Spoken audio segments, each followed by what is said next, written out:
আমরা কিছু মিডিয়া বলতে সামনে দিয়ে লাইভ চ্যাটগুলোতে ভিডিও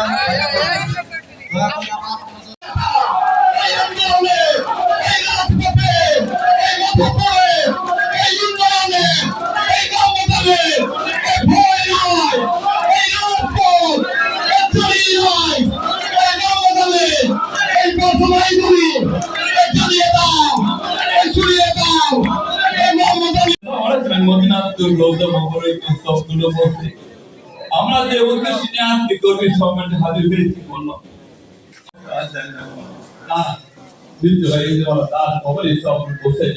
আমরা খবরকে ঘোষণা করে দিন, খবরকে নির্ণয় করে দিন, খবরকে জান্নাতুল ফেরদাউসের সঙ্গে যোগাযোগ করে দিন। বিশেষ করে আমাদের মাঝে আমরা বিশেষ করে একটুর আমাদের আলীর পক্ষে আমরা রয়েছি, আমরা সঠিক মানুষ ন্যায় মানুষ।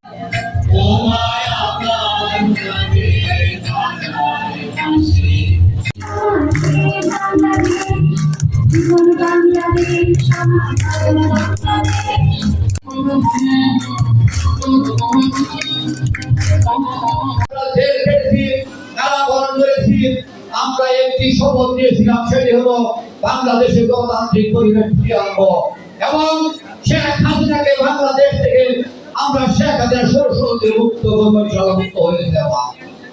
আজকে এই পৌরসভার কর্মী সমাবেশে দাঁড়িয়ে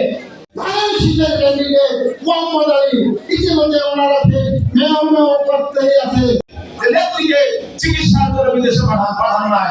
আইনজীবীদের একটা টিম আমরা আইন মন্ত্রণালয়ে গিয়েছিলাম, আইনমন্ত্রীর কাছে, সৈয়দার আইনমন্ত্রীর কাছে। আমি সেই প্রতিনিধি ছিলাম যে নেত্রীকে বিদেশে পাঠান চিকিৎসা করার জন্য, নেত্রীকে তারা বিদেশে পাঠায় নাই।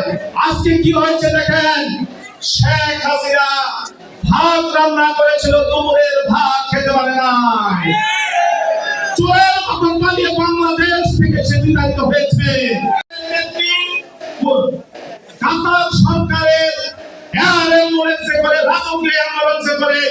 রাজকীয় মর্যাদায় লন্ডন চিকিৎসা করে গিয়েছিলেন, রাজকীয় মর্যাদায় বাংলাদেশে ফিরে এসেছেন আমাদের নেত্রী খালেদা জিয়া। আমরা সরাসরি করাটা ভালো না। আমি দেখি